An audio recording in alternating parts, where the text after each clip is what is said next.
couplet 2, numéro 114.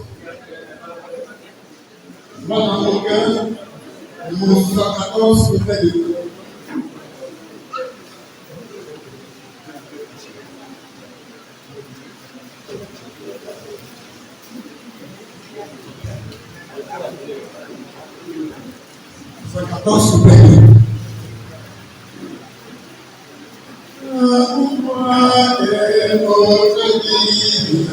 Si l'on péché n'est que la chaîne qui te lie, et les femmes soient revenues. Reviens, ô Dieu, qui pardonne, qui relève le pécheur, qui ne repousse personne. N'est-il pas le Dieu sauveur?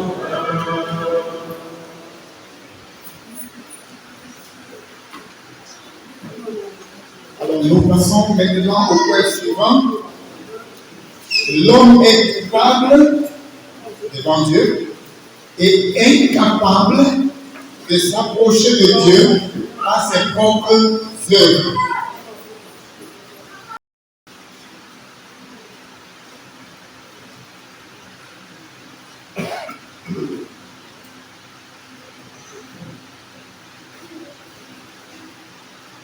L'homme est coupable devant Dieu.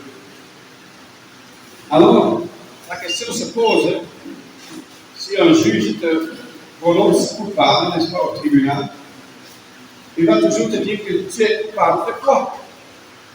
Maintenant, quand la Bible dit que nous sommes coupables devant Dieu, nous sommes coupables de quoi? Ça commence encore avec les mêmes points qu'on a déjà vus. Par exemple, nous avons tourné le dos à Dieu. Dans le jardin d'Éden, Adam et Ève ont plutôt cru au diable, au menteur, pour Dieu qui est la vérité. Il parle aussi la vérité. Dieu a donné la lumière, l'homme a choisi les ténèbres. Il en est coupable. Dieu a donné la vie, l'homme a choisi la mort. L'homme a choisi la conversation, la communication avec le diable dans le jardin d'Éden. Tu vois ça quand le serpent s'approche d'Ève. Et nous avons souvent dans les Bibles raconté aux enfants l'histoire comme quoi Ève étant seule, le diable a vite pu la piéger. Mais la Bible ne dit pas ainsi. La Bible dit que quand elle a mangé du fruit, elle en a donné à son mari auprès d'elle, à côté d'elle. Je ne sais pas si David dit ça littéralement, mais c'est ainsi. Une indication qu'Adam n'était pas loin. Adam a accepté tout cela, c'est pourquoi aussi Dieu le tient davantage responsable et coupable. L'homme est coupable, on peut dire en bref, de son état devant Dieu et de tout ce qu'il a commis comme mauvais acte. Nous avons déjà lu en Romains 3. Je vais encore juste relire le verset.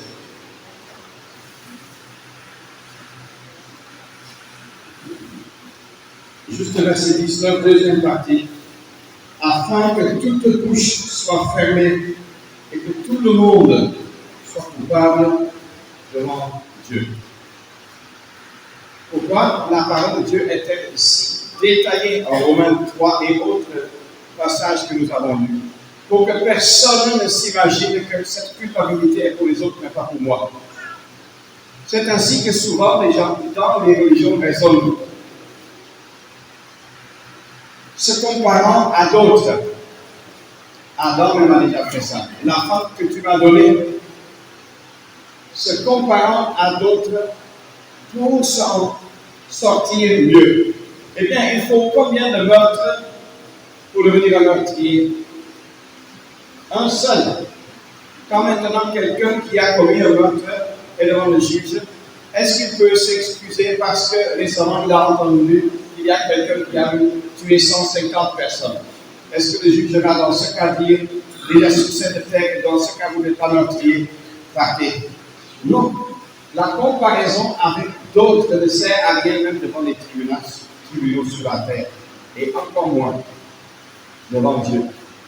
Toute bouche est fermée. Chacun est coupable. Et ça peut être très dur. Je me rappelle quand je faisais le bac, et il y avait alors un étudiant très religieux, mais superficiel et très fier de soi-même. Et il est venu me rendre visite quand un dictateur en Europe de l'Est avait été mis à mort après la chute. Et il a dit, celui-ci, même toi tu es d'accord qu'il est en enfer, à cause des cruautés qu'il a commises. Moi j'ai dit que je ne sais pas.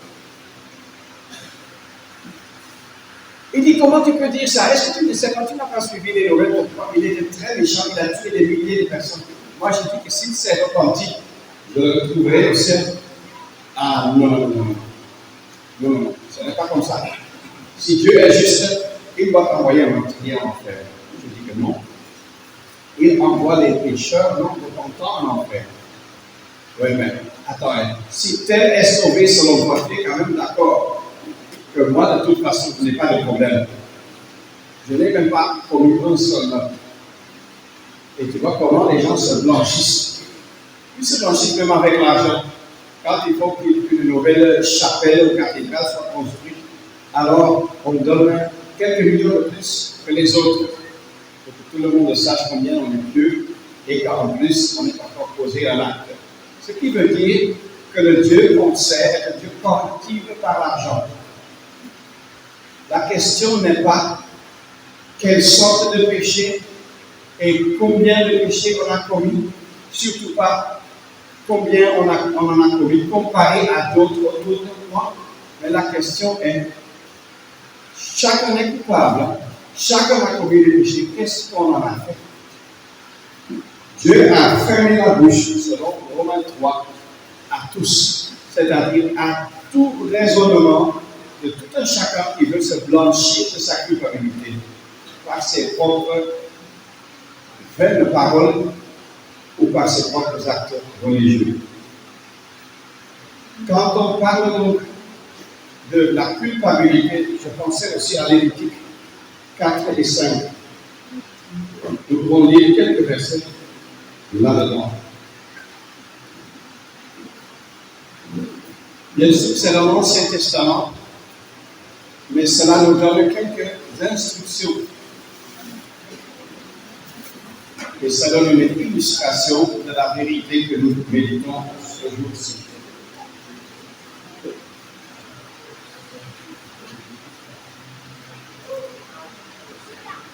Lévitique 4, verset 27. Et si quelqu'un du peuple du pays a péché par erreur en faisant à l'égard de l'un des commandements de l'Éternel, ce qui ne doit se faire, et s'est rendu coupable, si on lui a fait connaître son péché qu'il a commis, alors il amènera son offrande, une chèvre, une femelle sans défaut, pour son péché qu'il a commis.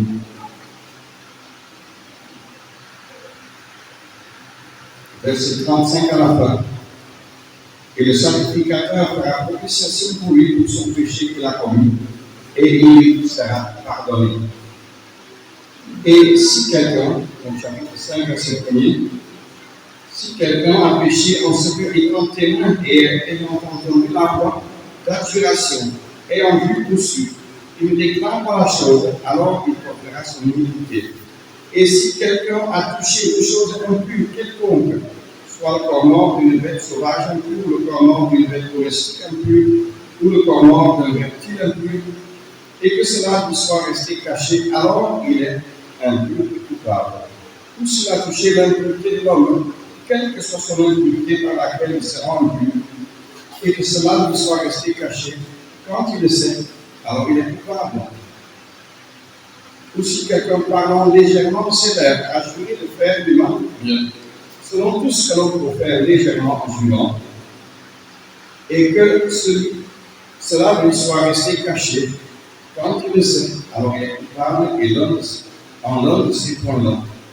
Et il arrivera, s'il est coupable, en l'un de ces points-là, il confessera ce en quoi il aura péché. Et il amènera à l'Éternel son sacrifice pour le délit. Si nous faisons bien attention, ici dans l'Ancien Testament, pour le peuple d'Israël, Dieu parle de culpabilité, n'est-ce pas? Donc, on parle devant Dieu. Il est coupable de quoi? Ici, il n'est pas parlé de culpabilité d'avoir forniqué, d'avoir volé des milliards, d'avoir commis des meurtres, ainsi de suite. Il a dit d'abord au chapitre 4, si quelqu'un du peuple du pays a péché, par erreur, ce n'était même pas prémédité.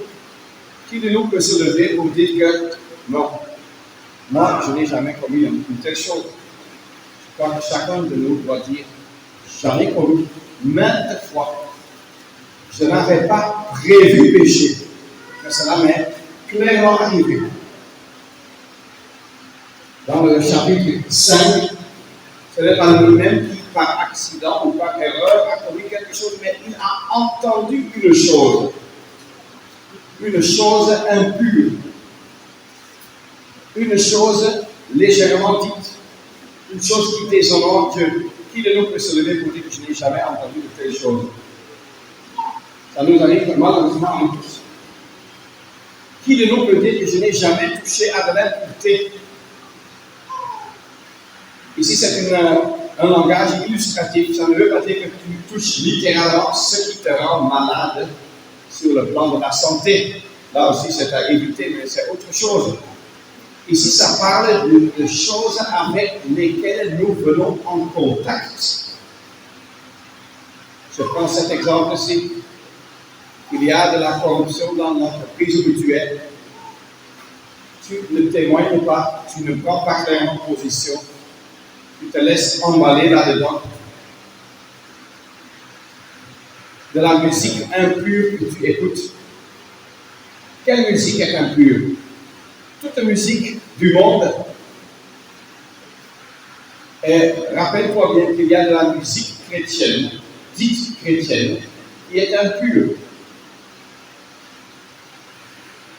Juste pour montrer une chose, il y a peut-être 50 ans, quand les discothèques et autres choses venaient, au moins dans les pays occidentaux, c'était clair que les chrétiens n'avaient pas de place dans les bars, dans les discothèques, ainsi de suite. Les croyants sont restés séparés avec ces choses. Le diable, créatif qu'il est, a su introduire quoi? Au lieu d'amener l'église dans les bars et dans les discothèques, il a amené les discothèques dans l'église.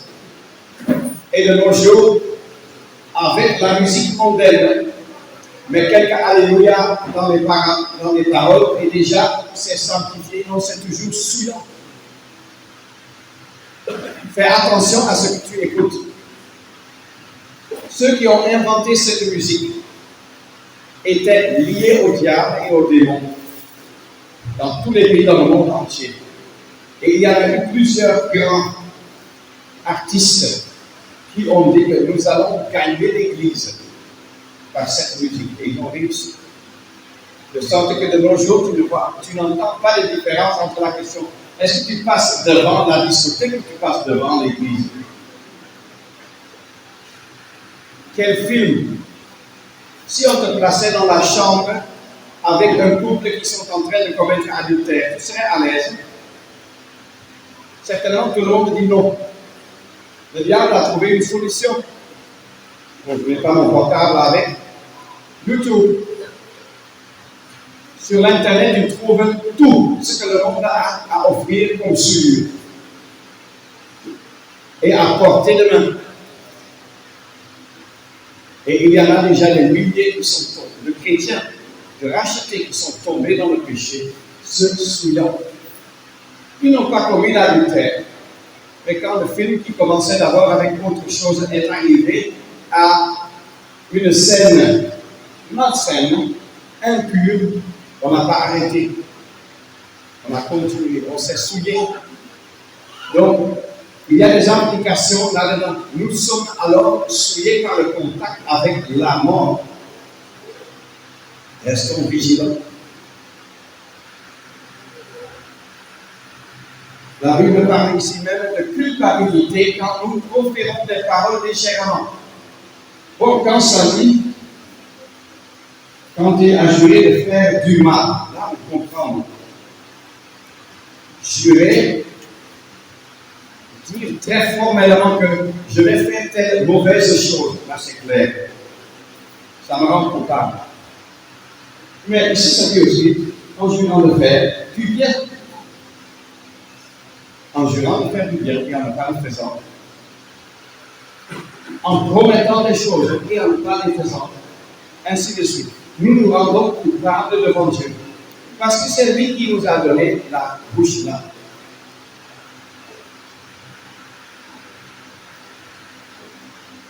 Parlant de la bouche, quelle parole est-ce que nous proférons? Mais quel chant est-ce que nous chantons? Récemment, j'étais dans la voiture avec quelques-uns de nos enfants plus jeunes et j'entendais comment deux chantaient un cantique. Moi, j'ai dit que levez la voix, je n'entends pas bien. J'ai entendu une phrase et j'ai dit fermez vos bouches. Vous avez appris ça à l'école. Moi, je dis Dieu vous a donné la bouche pour que votre bouche puisse glorifier Dieu et pas pour chanter ce que les gens dans la classe chantent. Combien de fois cela nous est arrivé? Dieu dit, il est coupable. Ça, c'est des illustrations dans l'Ancien Testament. Peut-être tu dis que je ne suis pas en Israël, je ne suis pas juif, ainsi de suite. Mais la norme de Dieu ressort ici. Pourquoi est-ce que l'homme est coupable? Pas seulement quand il a fait lui-même des choses, mais même quand il les a suivies et est resté neutre. Il y a des situations telles Joseph avec la femme de Potiphar. Il s'est enfui.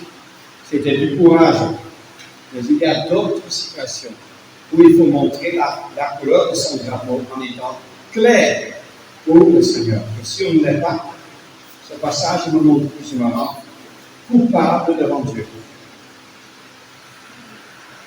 C'est juste quelques exemples dans ma parole qui montrent que ma culpabilité était, avant que je ne connaisse le Seigneur Jésus-Christ.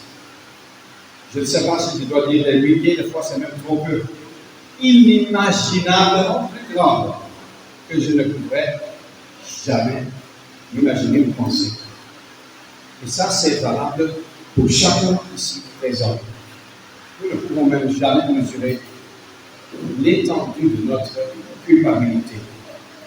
Et si nous réfléchissons un peu sur les points que nous voyons en Romains 3 et en Lévitique, je crois que ça nous aide à comprendre que chaque chose qui ne glorifie pas Dieu et à laquelle je participe, que je suis, sans prendre position ainsi de suite, c'est une chose qui me rend coupable, qui me sourit, oui, mais qui me rend coupable devant Dieu. Et si à l'âge de 20 ans ou 30 ans on vient au Seigneur, je crois que personne ne peut jamais avoir la moindre idée de la longueur de la liste des choses par lesquelles on s'est rendu coupable. Heureusement, nous allons finir. Dieu a trouvé la solution pour ce problème.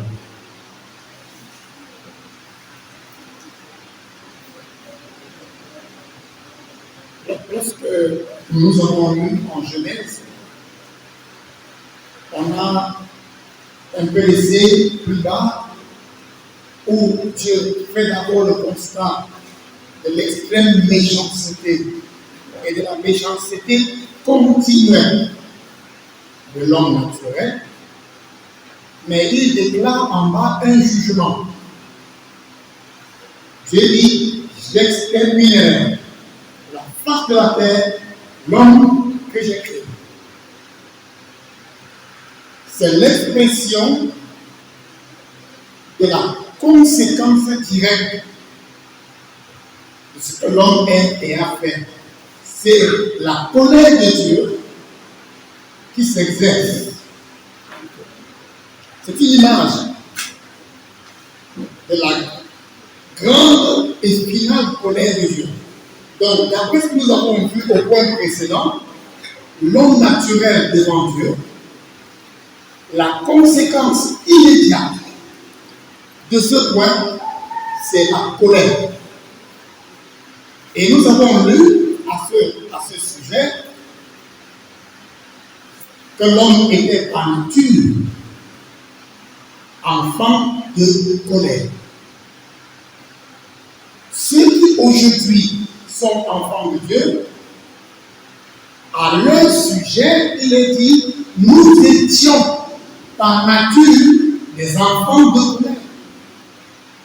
Et l'homme qui est aujourd'hui encore loin de Dieu, qui n'est pas encore réconcilié avec Dieu, est encore enfant de colère. La culpabilité, permettez-moi d'ajouter un mot, l'abondante culpabilité de l'homme. L'homme ne peut même pas mesurer comme il convient l'abondance de sa culpabilité. Mais Dieu veut voir en l'homme que l'homme perçoit et réalise et comprend que devant Dieu, il est coupable. Mais aussi devant Dieu, alors il mérite la colère de Dieu. Je me souviens d'un jeune homme qui, dans un entretien, se plaignait beaucoup de ce que Dieu l'aurait oublié et que rien ne marche et qu'il n'a pas quelque chose, qu'il ne réussit pas quelque chose. Il était très en colère contre Dieu. Et j'ai remarqué qu'il n'était pas conscient que la seule chose qu'il mérite, c'est la colère de Dieu. Et quand nous allons un peu parler de cela, il est même arrivé à des points comme ce qu'on a vu aujourd'hui, qu'il n'est pas si pécheur. Comment est-ce qu'il mérite la colère de Dieu? La parole est claire. Il n'y a pas de différence. Donc la culpabilité est capitale si on peut envisager une question quelconque de salut. Rien n'éloigne davantage l'homme du salut que de nier son abondante culpabilité. L'homme est coupable et ce n'est pas un autre homme qui déclare que tu es coupable. C'est Dieu lui-même envers qui tu as péché, envers qui nous avons tous péché, qui déclare même que sa colère jusqu'ici demeure sur cela. C'est très important de nous rendre compte quand même la colère de Dieu à ce point-ci en relation avec la culpabilité. Et la suite, le Seigneur va nous aider parce que de la même manière qu'il était judicieux d'écouter Dieu quant à qui il est et de comprendre fermement qui est Dieu, d'écouter Dieu quant à qui est l'homme naturel et de réaliser fermement que le mal a abondé et que l'homme mérite la colère, c'est Dieu qui le dit. Il est aussi sage d'écouter patiemment comment il est impossible, comment l'homme est incapable de s'approcher de Dieu, ou alors comment l'homme est entièrement démuni en ce qui concerne comment résoudre ce problème. Et c'est ce point que nous sommes. Vous savez, lorsqu'on ne veut pas alors écouter Dieu sur ce point-là, le piège est grand pour se tromper et passer de qualité loin de Dieu. Parce que plusieurs vont bientôt accepter qu'ils sont coupables. Mais est-ce que leur culpabilité est partie de leur compréhension de ce qu'on a vu de l'homme naturel devant Dieu? Alors, si c'est partant de là, c'est une bonne organisation de la culpabilité. Je voudrais souligner à deux traits que cette culpabilité n'est pas sans conséquence, et la conséquence révélée, c'est la colère de Dieu. Du Dieu juste et saint. Et cette colère, il est dit en Jean 3, 36, qu'elle demeure. La colère de Dieu demeure. Et je voudrais éliminer en posant une question. Pourquoi cette colère ne s'exécute-t-elle pas immédiatement? Et une petite réponse à cause de l'amour de Dieu, mais surtout de la patience de Dieu.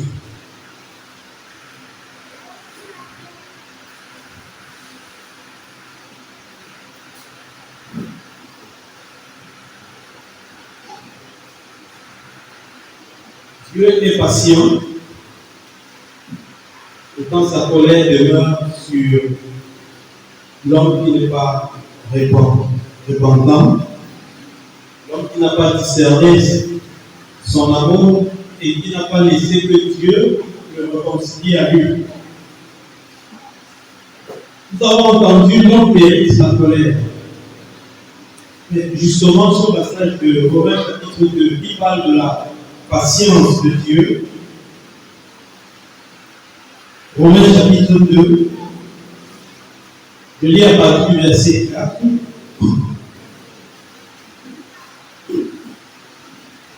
Où méprises-tu les richesses de sa bonté et de sa patience, de sa longue attente, ne connaissant pas que la bonté de Dieu pousse à la repentance, mais selon ta dignité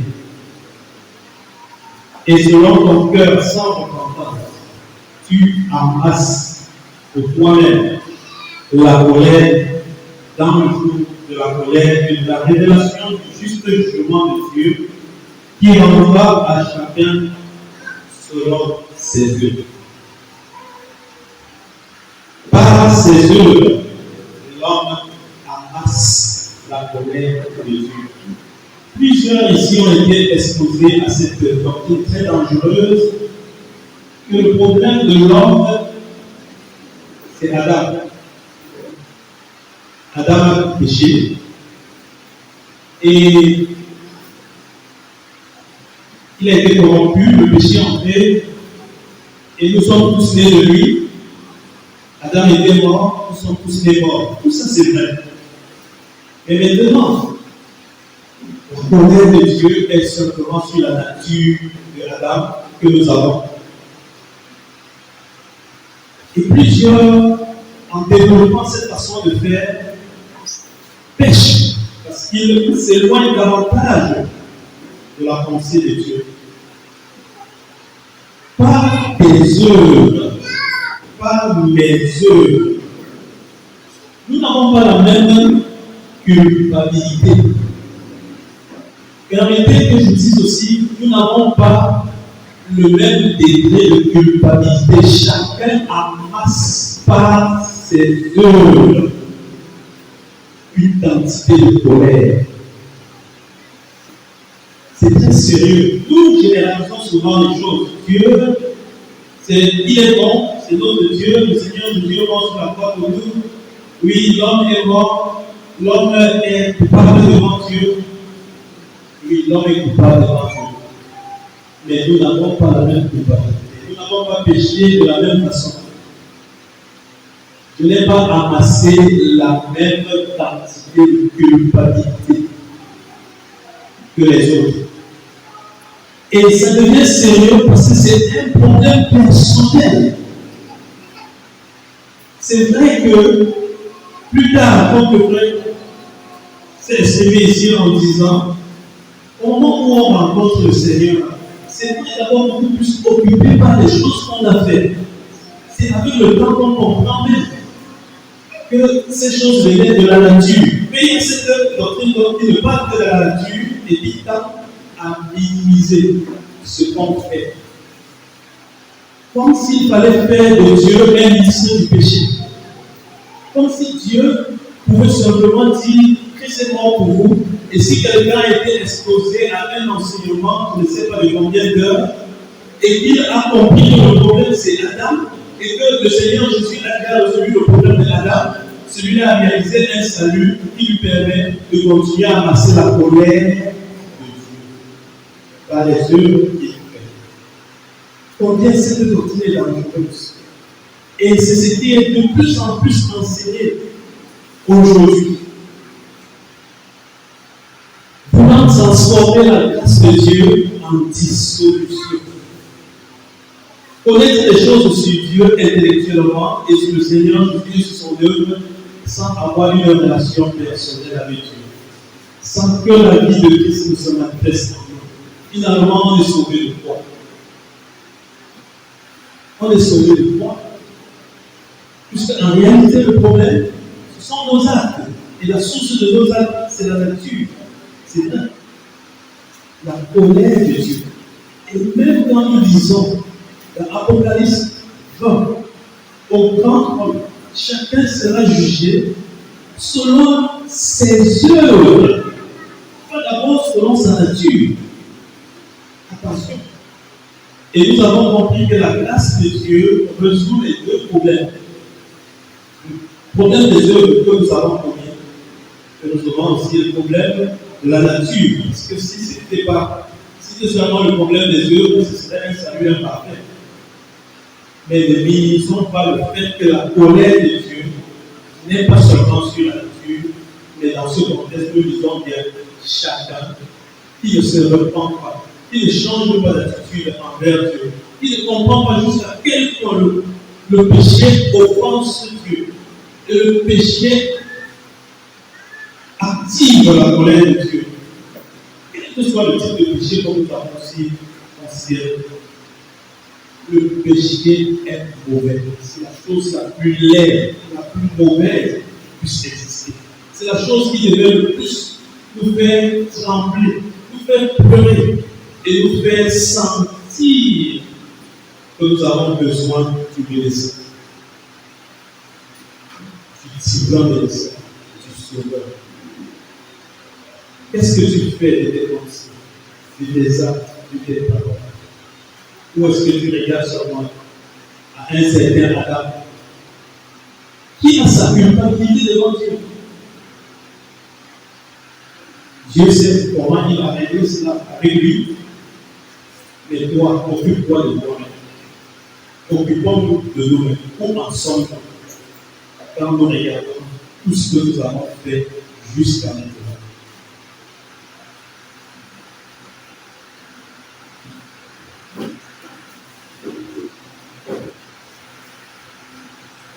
Nous entendons souvent dire: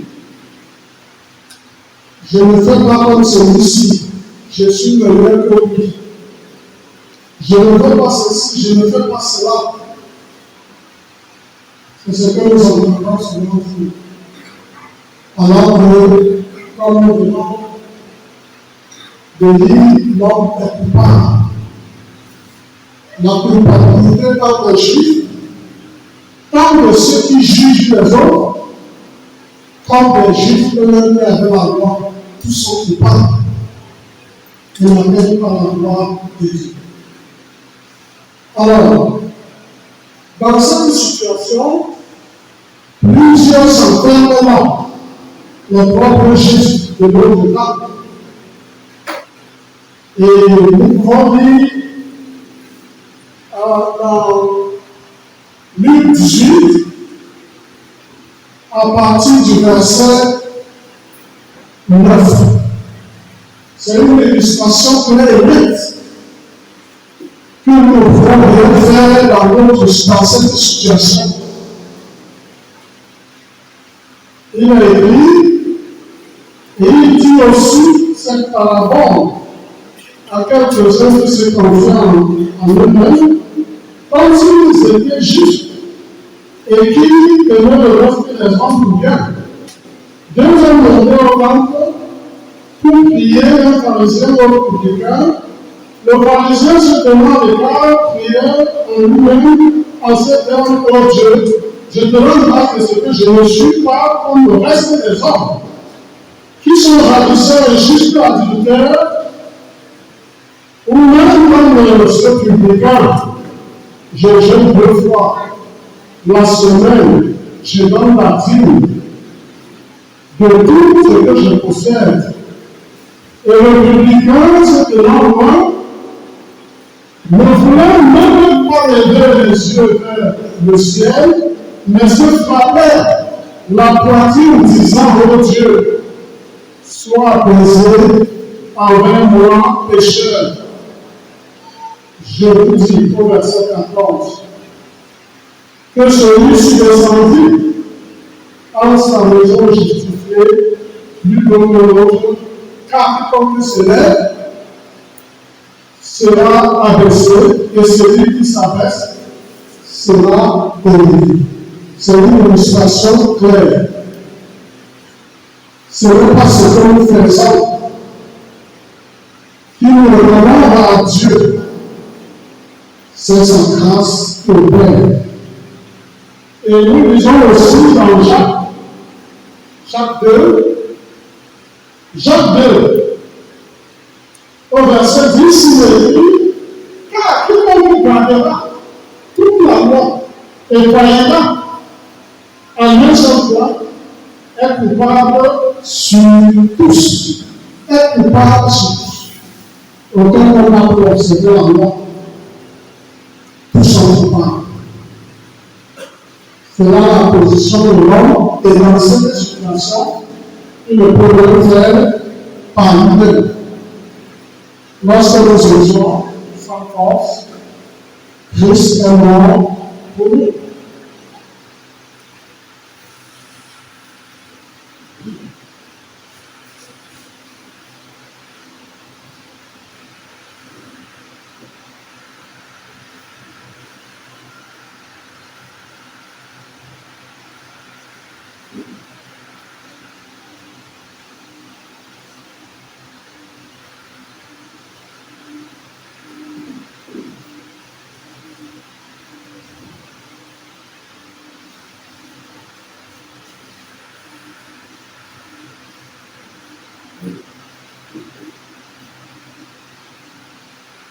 Il est intéressant de voir que Dieu lui-même, dans la parole, décourage l'homme dans le chemin de tenter de s'approcher de lui par ses propres œuvres. C'est intéressant de voir ça. Il y a beaucoup de passages à ce sujet, mais on va seulement en lire quelques-uns. En Jérémie, chapitre 2, verset 22, il y a une illustration très forte à ce sujet. Jérémie 2, verset 22. Nous lisons: quand tu te laverais avec du nîmes et que tu emploierais beaucoup de potasse, ton iniquité reste marquée devant moi, dit le Seigneur. Je m'arrête là. Dieu, dans ce passage, on fait une application, montre que toute la science, toute la technique, toute la connaissance de l'homme ne peut pas résoudre cette question. Et en Ésaïe, chapitre 64, c'est un verset très très connu, qui est le verset 6. Là, nous disons que tous, nous sommes devenus comme une chose impure, n'est-ce pas? Nous avons lu ça, compris ça dans les Écritures tout à l'heure. Mais la conséquence, c'est ceci. Nous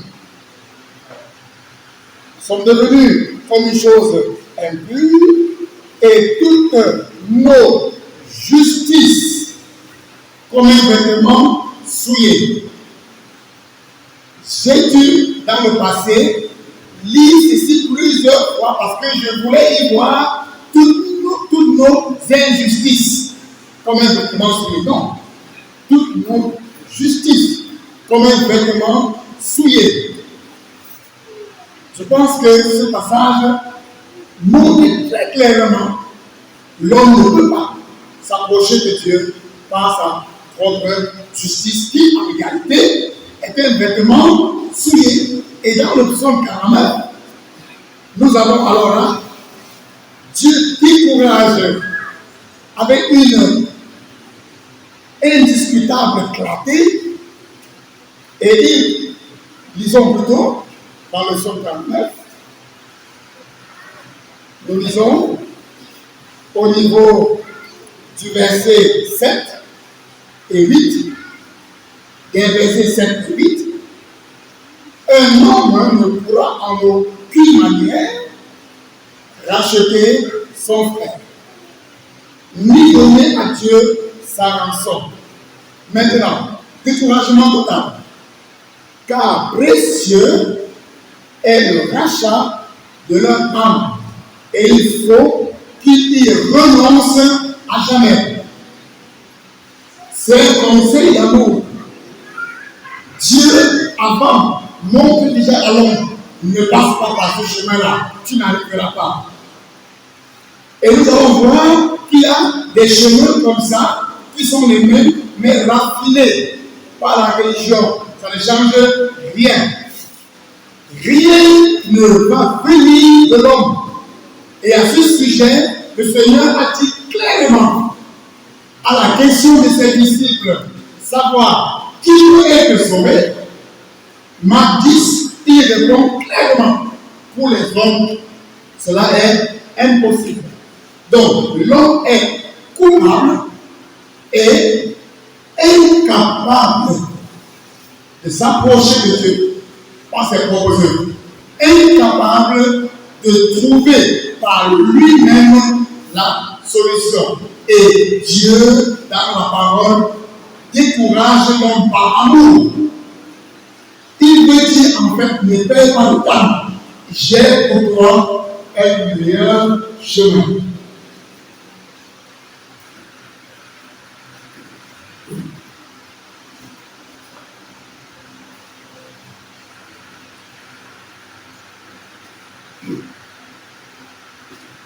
Je voudrais aussi dire des mots par rapport aux Lévitiques que le frère nous a fait dire tout à l'heure.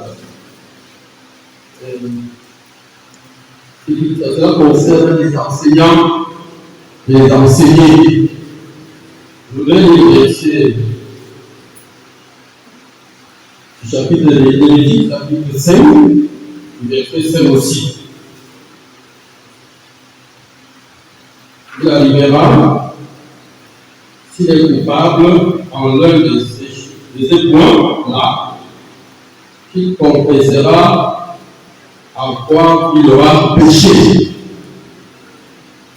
Si je parle d'enseignant et d'enseigner, il y a souvent des situations dans les assemblées par rapport à la confession. Parfois, on peut être des aides, aussi des obstacles. Une sœur ou un frère, parce qu'on voit les réalités pratiques, nous rencontrons sur le terrain. Un frère qui peut confesser son péché avec sincérité. Et comment on demande le péché dehors. Et ça fait des sérieux problèmes. Nous savons que certains ont même peur de confesser le péché. Ce n'est pas une façon d'encourager, mais la responsabilité des enseignants, lorsque une âme vient, il ressent le poids, il veut se décharger. Parfois, il y a la peur le candidato. Mais je pense aussi que lorsqu'on est vrai, on est sincère, on doit pas avoir peur du candidato. Parce que moi, je me décharge. Parce qu'il y avait un poids sur moi qui pesait. Donc, je voudrais dire par là que nous sommes appelés à aider. Et non que nous soyons des entraves. Tout à l'heure aussi, le frère a parlé de la musique mondaine. De nos jours même, c'est très grave. Parce que lorsqu'il y a dans la fertilité, il y a le mandamé, il y a le dépoussi, là c'est très fort. Ça, c'est là. Mais lorsqu'on peut ramener la parole de Dieu, on rejette. Bon, je voudrais dire pour dire dans 1 Corinthiens 4, verset 1 Corinthiens 4.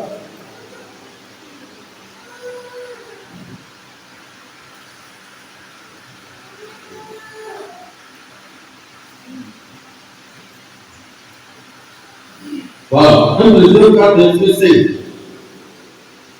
Ainsi, ne jugez rien avant le temps, jusqu'à ce que le Seigneur vienne, qui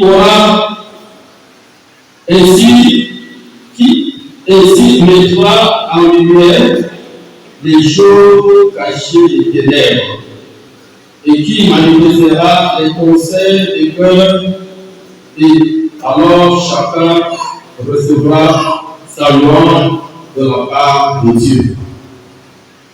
Évitons de faire des comparaisons. Moi je ne suis pas comme tel, comme le frère a dit tout à l'heure. Le Seigneur mettra en lumière les choses cachées du cœur.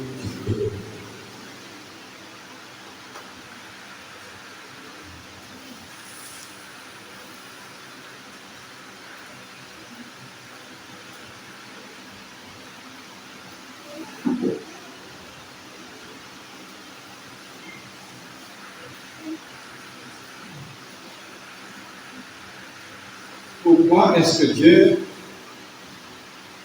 nous détaille tellement nos péchés, notre état, notre culpabilité? Pourquoi faut-il insister là-dessus? Nous avons déjà lu à partir de Genèse ce que l'on pense de nous. C'est pour la même raison que, je prends l'exemple, un vieux papa se sent que sa santé se détériore de plus en plus. Et il part à l'hôpital. Il va voir le médecin. Le médecin commence avec des choses simples. Il dit que vous avez de l'hypertension. Ah bon, c'est grave? Oui. Il continue à dire qu'en plus qu'il y a le palu, en plus qu'il y a la fièvre typhoïde, en plus le gangrène, en plus il y a une infection par-ci par-là. Est-ce que alors le malade va s'enflammer? Comment est-ce que tu m'insultes pour dire que je suis mauvais comme ça, que ma santé est pourrie comme ça? Non. Pourquoi est-ce que le médecin décrit tout cela? Pour montrer ensuite que pour tous ces problèmes, il y a une solution comme celle-ci. Pourquoi est-ce que Dieu est si clair dans la parole? Je crois justement pour qu'il ferme la bouche à nous tous, pour montrer que nous avons effectivement été atteints du pied jusqu'à la tête. C'est le verset que le frère avait lu en Isaïe 1. Nous sommes corrompus. Dieu ne dit pas cela pour dire ensuite que comme tu es corrompu, je te rejette, je te jette en enfer. Mais il dit cela pour que nous puissions nous repentir. Nous repentir veut dire avoir le cœur brisé et s'identifier à la conclusion de Dieu sur moi. Et de dire donc, en fait, donc, nos paroles ne comptent même pas, mais de dire en fait, Dieu, tout ce que Dieu a écrit sur moi, c'est vrai. Et je mérite donc la mort éternelle. Et effectivement, je ne me cache pas derrière Adam, moi aussi j'ai entendu de telles choses. C'est pour cela que c'est très important. Devant le grand trône blanc, aucun incrédule ne vient pour rendre compte du péché d'Adam, mais de ses propres œuvres. Et quand des jeunes hommes à l'époque au nord ont dit cela, tiens, si Adam et Ève n'avaient pas péché, nous serions encore au paradis. Non. Moi je dis que non. S'ils n'avaient pas péché ce jour-là, ils allaient pécher le lendemain. Et ensuite, Caïn, Abel, tout le monde. Nous avons autant de fois péché. De dire que le péché d'Adam a été, si je peux le dire ainsi, de loin dépassé par nous. Donc personne ne pense qu'il faut doiter Adam. Chacun est pour soi-même devant Dieu. Et Dieu insiste sur la corruption, l'état malade, l'état de mort est coupable, parce qu'ensuite, il veut montrer la solution. Tel un médecin qui décrit d'abord tout ce en quoi il voit que le patient est malade, pour ensuite donner la solution. Et la parole de Dieu dit clairement, c'est vos injustices qui font séparation entre vous et votre Dieu. Et si l'homme était d'abord en parfaite harmonie avec Dieu, maintenant la question n'est pas est-ce qu'il est maintenant à 10 km ou à 1000 km de Dieu. L'essentiel c'est qu'il est séparé de Dieu. Et tu pourras toujours trouver quelqu'un qui peut-être dans tel domaine est encore plus loin. Ça ne te justifie en rien. Toi-même, tu es séparé de Dieu. Donc, si nous avons maintenant devant nous le sujet, comment est-ce que l'homme doit s'approcher de Dieu, je pensais aussi à 1 Corinthiens chapitre 2.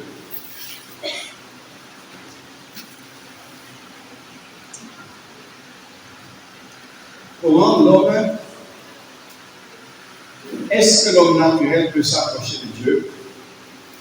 Alors, nous lisons 1 Corinthiens 2, pardon, verset 14.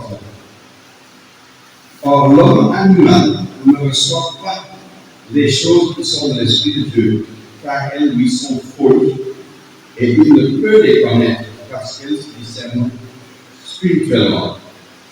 Or, la note, dans ma Bible aussi, dit l'homme animal, en fait, c'est l'homme animé seulement par son âme créée. Son âme, c'est ses émotions, ses instincts, ses sentiments. C'est quelqu'un qui n'a pas encore eu à se repentir et à accepter Jésus-Christ sur le chemin que nous allons voir, selon la parole de Dieu, qui n'a pas reçu l'Esprit de Dieu et qui ne comprend donc rien, qui lui-même est sa norme, ses sentiments, ses émotions. Écoute seulement les expressions telles, moi je pense que, je suis d'avis que, ainsi de suite. Et même dans le domaine du salut. C'est un grand non-sens. S'il dit, je pense que je suis sauvé. Parce qu'il ne s'agit pas de t'avancer là-dessus. Et d'autres, même aux Pays-Bas, il y en a beaucoup qui disent, je sens que je suis sauvé. Malheur à toi parce que si tes sentiments sont toujours trompeurs. Aujourd'hui, tu sens ça, demain, tu le sens bien. Ce n'est pas sur la base des sentiments, émotions et instincts que nous sommes justifiés. Et c'est pour cela que l'homme naturel, ou bien appelé ici l'homme animal, ne reçoit pas les choses qui sont de Dieu. Il ne peut donc pas comprendre comment il faut s'approcher de Dieu. Et pour s'approcher de Dieu, il y a un seul chemin, c'est celui qui a dit « Je suis le chemin ». Et nous allons voir comment s'il parle, ce n'est pas en professant de sa bouche seulement Jésus. De dire des choses, il y a plus d'1 milliard de personnes, 1,5 milliard, je ne sais pas combien, qui disent que Jésus est prophète, n'est-ce pas? Les sauves. Il y en a beaucoup. Ça m'a frappé à l'époque où j'étais au sud et on sortait dans la capitale régionale pour diffuser les traités. Et quand quand on tendait les traités aux uns aux autres dans la rue. Merci, merci. Oui, je connais Jésus. Oui. Je demande qui est-il pour vous? Il est le sauveur, non? C'est vrai. Tu avais besoin d'un sauveur? Tout le monde, non? Tout le monde a péché, non? Et tu sens que tu peux du début jusqu'à la fin recevoir une réponse correcte. Mais la personne confesse de sa bouche, ou professe de sa bouche quelque chose qui n'est pas la réalité du cœur. Me référant donc à ce que le frère disait tout à l'heure, je voudrais aussi insister, même si ce n'est pas le sujet actuel, que l'homme naturel ne se met pas en règle devant Dieu en confessant, en déclarant quelque chose en public dans l'Église.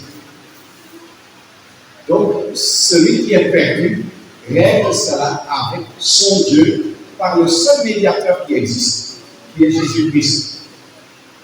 Si quelqu'un ici est troublé par ses péchés, par sa culpabilité, ça n'empêche pas que tu abordes l'autre frère, même pendant la pause tout à l'heure.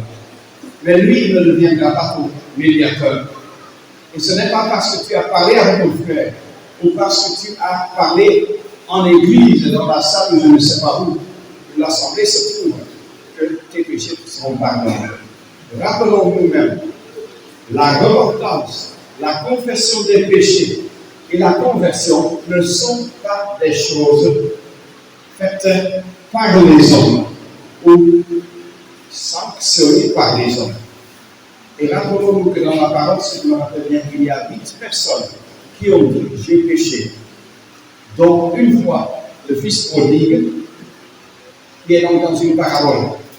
Et l'autre fois, c'est David « j'ai péché ».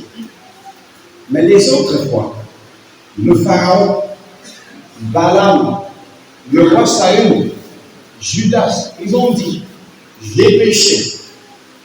Judas est allé même très loin. Il a même reconnu que le Seigneur était sans culpabilité. J'ai péché en versant du sang innocent. Et il s'est suicidé pour aller en enfer. Il a dit, j'ai péché. La déclaration orale, j'ai péché, ne sauve pas. Peut-être tu es maintenant étonné. Ce n'est pas ça seul qui sauve.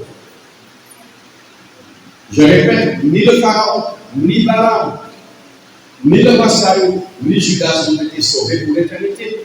Et pourtant, ils ont dit, j'ai péché. On peut donc ressentir d'une façon intellectuelle qu'on est face à une situation, d'accord, bon, j'ai manqué. Ce n'est pas ça qui va sauver. La Bible parle de la repentance, du brisement de cœur entre la personne et son Dieu créateur. Et c'est envers ce Dieu créateur qu'on confesse ses péchés, selon le Lévitique qu'on avait lu, ce en quoi on a péché. Pas juste la déclaration générale que tout le monde a péché, non moi aussi. C'est même une façon plutôt de se blanchir que de se reconnaître coupable. Sache donc, ce n'est pas les phrases qui sauvent, c'est la réalité du cœur, du brisement de cœur, de reconnaître sa culpabilité devant Dieu, dans le brisement, et d'implorer la grâce divine, telle que le publicain l'a fait. Sois apaisé, use de grâce envers moi, use de miséricorde envers moi, parce que je suis perdu pour toute éternité. C'est âme telle que la parole de Dieu s'applique, qui dit que le Seigneur Jésus ne rejettera jamais celui qui vient à lui. Et ce n'est pas l'homme naturel, l'homme animal, c'est dans 1 Corinthiens 2, qui peut se préparer une route pour arriver auprès de Dieu.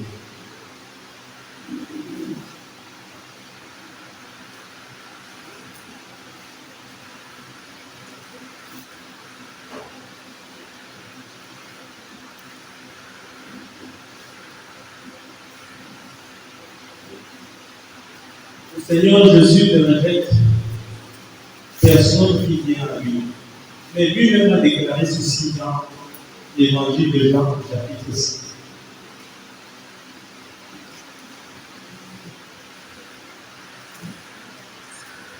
Jean chapitre 5, pour ne pas beaucoup lire, je commence au verset 40. Et vous ne voulez pas venir en moi pour avoir la gloire. Je ne reçois pas la gloire des hommes, mais je vous connais. Je sais que vous n'avez pas l'amour de Dieu en vous.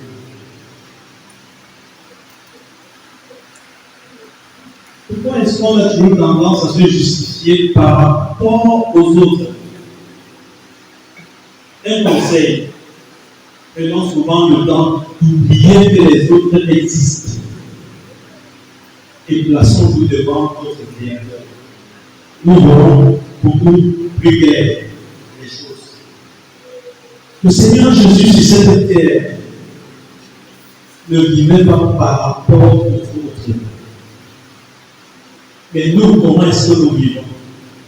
Qu'est-ce qui nous attriste? Ce que les autres pensent. Qu'est-ce qui nous réjouit? Ce que les autres pensent. C'est le grand piège dans lequel on est tous tombés. Oublions les autres. Maintenant, comment est-ce que nous pouvons bénir au Seigneur Jésus? Si c'est la gloire que nous recevons des autres qui nous préoccupe, n'est-ce pas l'orgueil? N'est-ce pas que je suis le sang? Et ce que Dieu dit, et c'est dit, ne m'intéresse pas. Mais ce que je suis, est-ce que les gens pensent de moi? C'est ce qui m'intéresse. On ne peut pas bénir au Seigneur quand on est animé de telles pensées. Bénir au Seigneur. Mais lui m'a aussi dit dans Jean chapitre 6, quelque chose qui devait nous interpeller. Jean chapitre 6, à partir du verset 43. Jésus Jean répondit et leur dit, ne murmurez pas entre vous, nul ne peut venir à moi, à moins que le Père qui m'a envoyé me le tire, et moi je le ressusciterai au dernier jour. Et il est écrit dans les prophètes, ils seront tous enseignés de Dieu. Quiconque a entendu le Père et appris de lui vient à moi. Qui est-ce que tu écoutes? Est-ce que tu te préoccupes de ce que Dieu dit? Est-ce que tu demandes à Dieu la grâce d'être enseigné de lui et non pas d'un homme de Dieu, non pas d'une assemblée, non pas de qui que ce soit? Et le Seigneur Jésus a dit, je vous connais. Vous n'avez pas l'amour de Dieu encore. Est-ce que nous nous préoccupons de Dieu? Est-ce que ce qu'il dit nous intéresse? Est-ce que ce qu'il est nous intéresse? Est-ce que ce qu'il a fait nous intéresse? Est-ce que ce qu'il propose nous intéresse? C'est en écoutant. Dieu s'est révélé à nous qui il est. Pourquoi il a fait tout ce qu'il a fait? Pourquoi il nous a créés? Qu'est-ce qui nous est arrivé? Et quelle est la solution qu'il a apportée? Enseigner de lui. Et c'est de cette façon qu'il nous dit à lui. Il montre que tout est accompli. Dans son amour, il nous explique qui il est, ce qui est arrivé, ce qu'il a fait. Si nous écoutons ces choses et que nous considérons la grandeur de Dieu, la bonté de Dieu, son amour face à notre culpabilité, qu'est-ce qui va jaillir dans nos cœurs? Est-ce que nous avons l'amour de Dieu?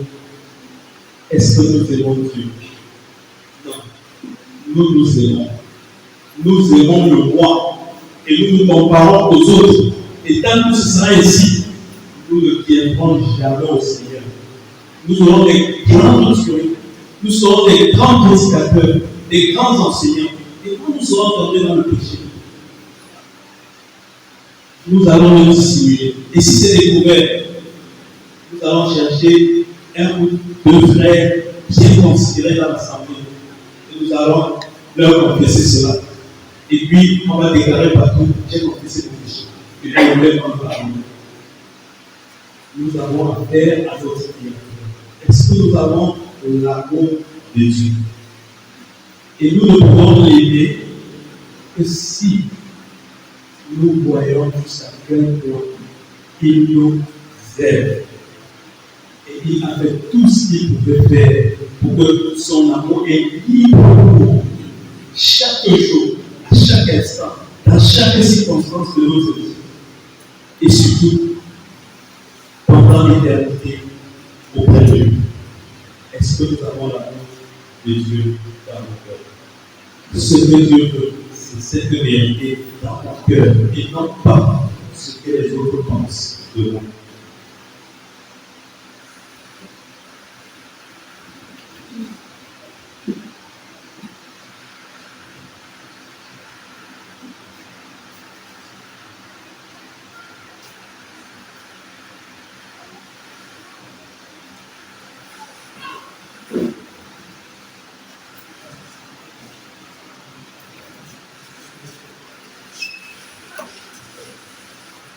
Nous allons voir dans la suite, avec plus de clarté, tout ce que Dieu a mis en jeu pour que le retour vers lui soit possible.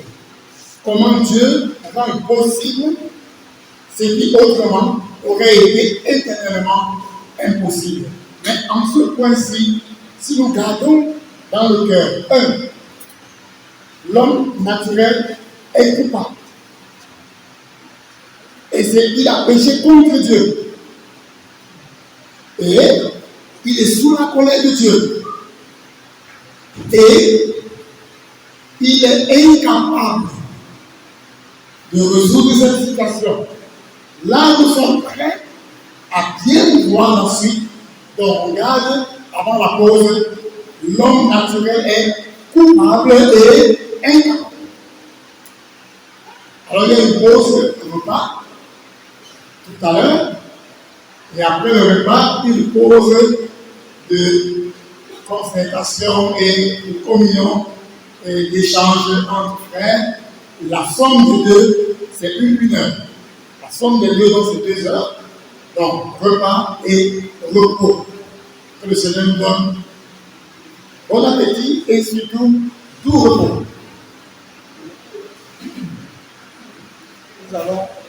Nous allons rester sur place pour le repas et quelques sœurs vont se charger de lever à tour de rôle. Pour ça, et après le repas, comme l'a annoncé le frère, on pourra nous lever pour la pause générale ou bien la conséquence.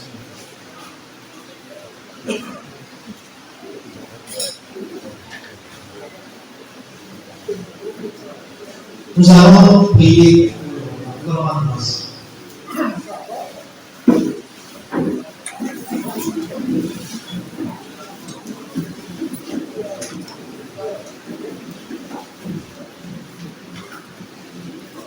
Notre Dieu et Père, nous voulons te rendre grâce, nous voulons te dire infiniment merci pour ce moment que tu rends possible autour de ta parole. Merci pour cette parole, ce pain qui nous fortifie dans notre marche. À présent, nous voulons prendre ce pain physique pour fortifier notre chair. Nous voulons, Seigneur, te prier et nous supplier de nous donner de manger avec action de grâce.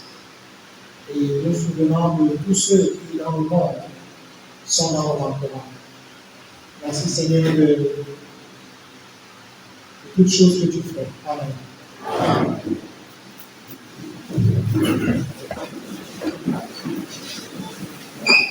Je profite d'une petite occasion pour transmettre les salutations de ma femme, en particulier aux sœurs, et elle a écrit hier pour remplir, je crois, une lettre. Donc j'ai ici plusieurs copies pour les sœurs qui sont ici présentes et pour les sœurs chez vous à la maison.